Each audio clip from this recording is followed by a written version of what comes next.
Ça. La Ligue des Champions, elle, revient. Et ça, c'est chouette. Raphaël, on rappelle la règle, parce qu'elle a changé. Oui, un nouveau format. On appelle ça maintenant la phase de Ligue ou la saison régulière. Il n'y a plus de poules. Un seul classement de 36 équipes. 8 matchs pour chaque équipe contre 8 adversaires différents. Donc 36 équipes, un classement final. Si vous terminez entre la première et la 8e place, vous êtes directement qualifié pour les 8e de finale. De la 9e à la 24e place, vous disputez un play-off. Et si vous terminez entre la 25e et la 36e place, vous êtes éliminé de toute compétition européenne. Voilà, il y a, pas officiellement, mais une sorte de retour des 16e de finale avec ces playoffs et tête de série. Vincent Deluc, ce matin, dans le journal L'équipe, vous signez une double page sur cette Ligue des Champions et vous disiez elle est à la fois séduisante et inquiétante. Vous penchez plutôt de quel côté, vous, si vous deviez trancher? Les deux, mon capitaine? Mais oui, parce qu'en fait, il faut séparer ce que l'épreuve va être. Elle va être formidable. On va tous adorer ça, mais ça, j'en suis sûr. C'est un championnat assez dingue. Tout à l'heure, je passais à l'équipe pour regarder comment on allait donner le classement à chaque journée. Parce que c'est un truc qu'on n'a jamais vu. Un classement général à 36 équipes. 36 équipes avec plein de colonnes. En plus, il faut respecter les critères de classement. Donc, tout au bout, c'est les buts à l'extérieur. On reprend l'ancien format de l'équipe on pourrait presque, c'est un truc de dingue. Mais en tout cas, ça va être formidable parce que tous les matchs comptent. Il n'y a pas un match ordinaire. Vous n'avez pas le droit de faire match nul contre Gérone à domicile, par exemple. Parce que avec un calendrier aussi difficile, ça va vous pénaliser, mais ça va nous intéresser tout le temps. Il faut dire les choses. À partir de décembre, parfois on s'ennuyait parce qu'il n'y avait pas beaucoup d'enjeux pour les 2 dernières journées. Il y a plein d'équipes qui étaient qualifiées après 4. Là, ça n'arrivera pas. Enfin, elles seront qualifiées, mais elles auront un enjeu. Parce que si vous êtes 8e, vous jouez le 8e, tête de série, vous êtes le 8e à la maison. Si vous êtes 17e, vous jouez 2 fois de suite à l'extérieur. Enfin, vous êtes 2 fois pas tête de série pour le barrage et pour les 8e. Et être premier ou deuxième, évidemment, après, c'est comme au tennis, ça vous met chacun à l'opposé. Exactement. De toute façon, il y aura un seul tirage au sort pour les 8e et jusqu'au bout. Ça va être excitant. Mais c'est inquiétant, mais c'est pas inquiétant. Allez, c'est pas inquiétant pour l'avenir du foot européen, c'est inquiétant pour l'avenir de certaines ligues nationales, notamment la Ligue 1. Quand on voit que Canal+ donne 480 millions d'euros cette année pour la Ligue des Champions et que le total des droits domestiques pour la Ligue 1, c'est 400 millions d'euros, on voit bien qu'il y a 2 mondes en ce moment qui se battent et qu'il y en a un qui n'aura plus grand-chose à l'arrivée peut-être. Donc vous êtes inquiet pour la Ligue 1? Je suis inquiet Oui, je suis inquiet pour les ligues, pour les championnats nationaux d'une manière générale. C'est-à-dire qu'hors première ligue, je pense que tout le monde est très fragile et que personne n'est sûr de résister. Alors je vous pose la question, Vincent a répondu, il a fait le chapeau, le préambule. Désolé. Est-ce que c'est... non, c'est fait pour, au contraire. Est-ce que pour vous, elle est plutôt séduisante ou inquiétante, cette Ligue des Champions, maintenant que Vincent vous a expliqué les tenants et les aboutissants? On regarde, Vincent, il n'a pas besoin d'ardoise. Alors pour Alicia, c'est inquiétant, vous l'avez convaincu, vous m'avez fait, elle est devenue poule mouille à cause de vous. Séduisante, Olivier Bossard, il ne bouge pas. De l'autre côté, Karine est séduite. Inquiétant pour les joueurs. Et pour le public, en revanche, ça va être bien, nous dit Benoît. Séduisante pour Raphaël. Benoît, je viens vous voir parce que vous l'avez joué, l'ancienne formule Ligue des Champions. Là, ce qui est vrai, c'est que par exemple, à la dernière ou avant-dernière journée, vous pouvez être, je dis n'importe quoi, 6e, et puis au goal average, un nul, vous pouvez vous retrouver 13e, c'est plus la même histoire. Vous jouez des playoffs, vous n'avez plus de tête de série. Pour nous, on va être en mode calcul tout le temps. Exactement, c'est pour ça que je dis que c'est séduisant pour le public, parce qu'il va y avoir des matchs en jeu quasi à chaque journée. Parce que comme l'a si bien dit Vincent, tout va compter, les buts, le goal à virage. Donc forcément, tous les matchs seront en jeu et je pense que chaque équipe mettra quasi son équipe type à chaque journée. Et moi je dis inquiétant pour les joueurs parce que j'ai l'impression qu'en fait tous les 2-3 ans, on repousse les limites des matchs concernant les joueurs. Rodri l'a bien expliqué, à partir de 50-60 matchs, je crois. Déjà, c'est déjà énorme et on passe au-delà de ça, forcément il y aura trop de fatigue et le contenu en pâtira. C'est là où je veux en venir. Plusieurs joueurs sont montés au créneau d'ailleurs aujourd'hui, plus que la nouvelle formule de la Ligue des Champions. Ils dénoncent surtout la surcharge du calendrier, des mots forts, notamment d'Alisson, le gardien de Liverpool. On a encore le capitaine parisien Marquinhos ou encore le Citizen Kevin De Bruyne. Parfois, personne ne demande aux joueurs ce qu'ils pensent de l'ajout des matchs. Peut-être que notre opinion ne compte pas et on en a marre. On veut seulement être écouté. Il va falloir que tout le monde s'assoie, surtout les gens qui décident. C'est la meilleure des choses pour qu'on puisse avancer dans une bonne direction et pour que les joueurs n'ont pas beaucoup de gravité dans leur santé aussi, parce que après, c'est le foot qui va perdre si les joueurs commencent à avoir beaucoup de problèmes. L'UEFA, le FIFA, il fait des matchs en plus et on peut essayer de dire quelque chose, mais ils s'en foutent.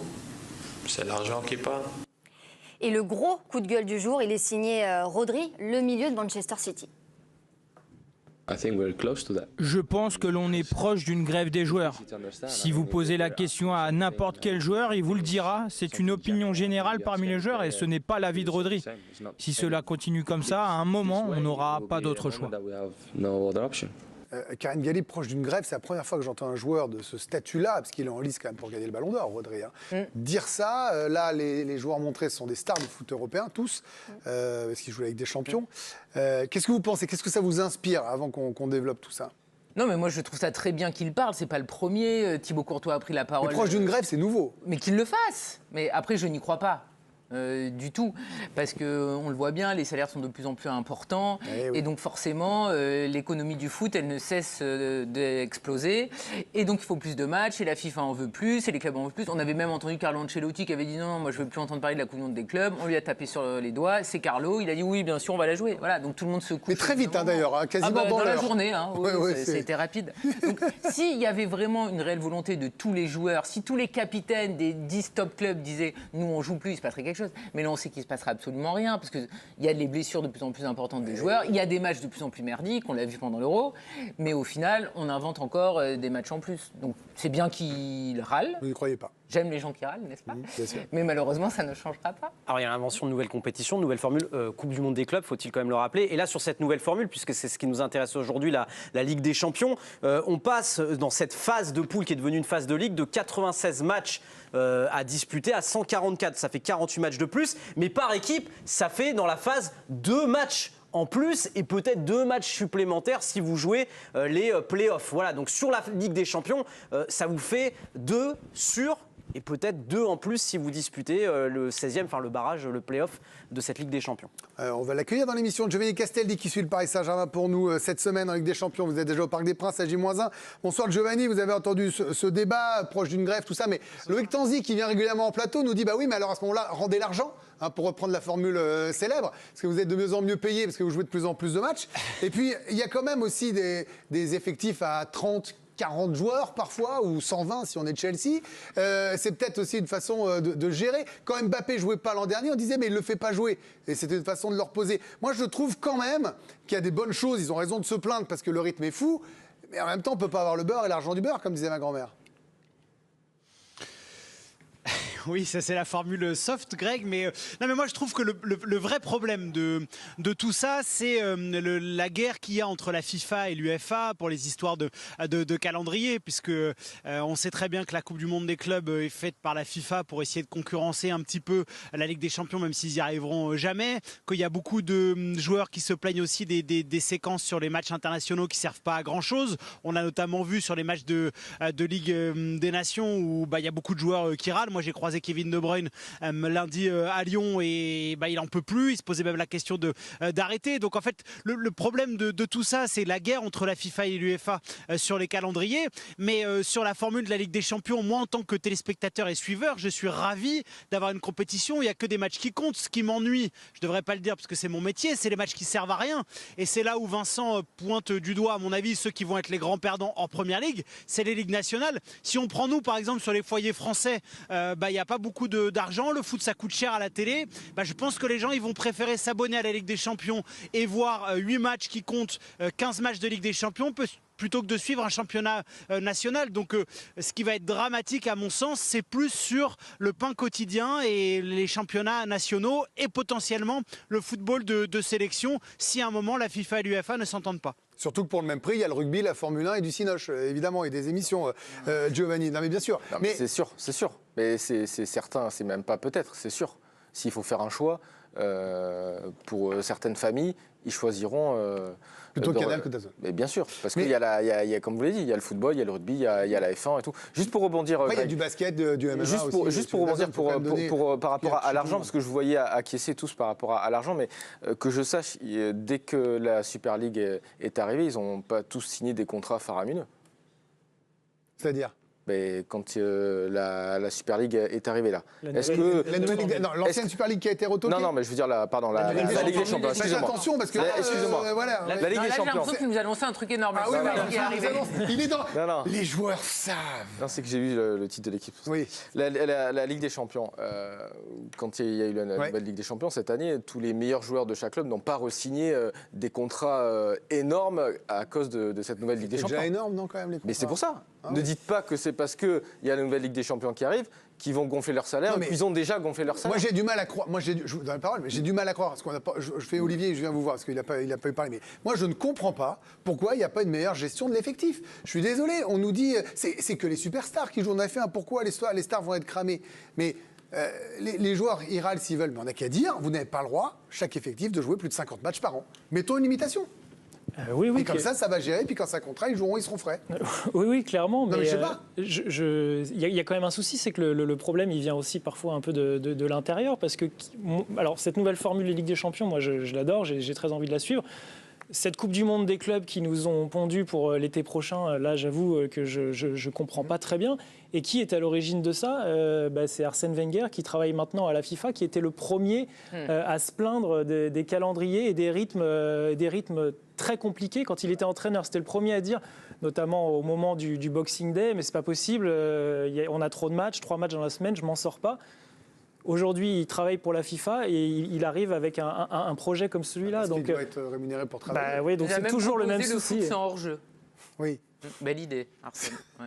Ah, mais du coup, voilà, c'est toujours le même souci. Dès que... Arsène, il n'a rien demandé. On l'embrasse. C'est vrai. Non, mais vous avez raison, Olivier. Bien sûr qu'il a raison. Mais c'est vrai qu'il y a quand même, Vincent, c'est un peu schizophrénique tout ça quand même. Parce que il y a quand même des arguments qui peuvent s'entendre, mais il y en a d'autres qui ne sont pas recevables. Oui, mais je suis quand même d'accord avec vous, Greg. Ah, ça me fait plaisir, ça c'est ma fierté. Non, mais d'abord, la Coupe du Monde de club, c'est tous les 4 ans. Il faut quand même rappeler que c'est pas tous les ans sur le calendrier. Hein. Donc voilà, ça va effectivement encombrer le calendrier des joueurs et de manière conséquente, mais tous les 4 ans. Et vraiment pour beaucoup, pour 12 clubs européens, donc voilà, ça va faire beaucoup. Ensuite, il ne faut quand même pas oublier, dans la fatigue des joueurs, qui est un élément nouveau depuis le Covid, c'est qu'il y a 5 remplacements par match. Ah oui. Et donc, plus qu'en nombre de matchs, je pense qu'aujourd'hui, il faut clairement parler du temps de jeu. Ouais. Non, mais tu prends l'exemple, par exemple, de Barcola avec le PSG ou l'équipe de France. Il a joué 6 matchs. Mais au total, il a joué l'équivalent de 3 matchs et demi. Ce n'est pas la même chose que si tu joues 6 matchs entiers. Ensuite, moi, je veux bien qu'ils fassent la grève, mais il faudra leur rappeler que quand un salarié fait la grève, il perd son salaire. Il ne faudra pas qu'il l'oublie. Moi, je veux bien que les joueurs jouent 10% de matchs en moins, mais à ce moment-là, il faudra qu'ils acceptent de baisser leur salaire de 10%. Ça serait à peu près normal. Ouais. Et enfin, sur la limitation des matchs, moi, je dis pourquoi pas, ou la limitation du temps de jeu, c'est quelque chose qui existe au rugby. Clairement, il y a une limite en rugby.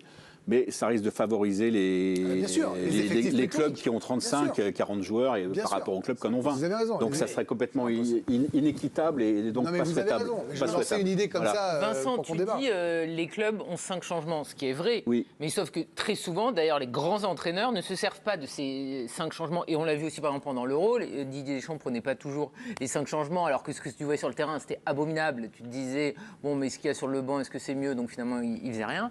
Pep Guardiola, il fait pas toujours les 5 changements. C'est lui qui en fait le moins. Voilà. Donc en fait, de savoir que le dernier de Ligue 1, il fait ses 5 changements, au final, ça nous importe peu. Oui, mais je trouve que mon exemple de Barcola n'était pas mauvais. Non, c'est demain. Je n'en ai pas parlé. D'ailleurs, Benoît allait vous bondir à la gorge et il s'est dit, flûte, c'est bien. On marque une courte pause.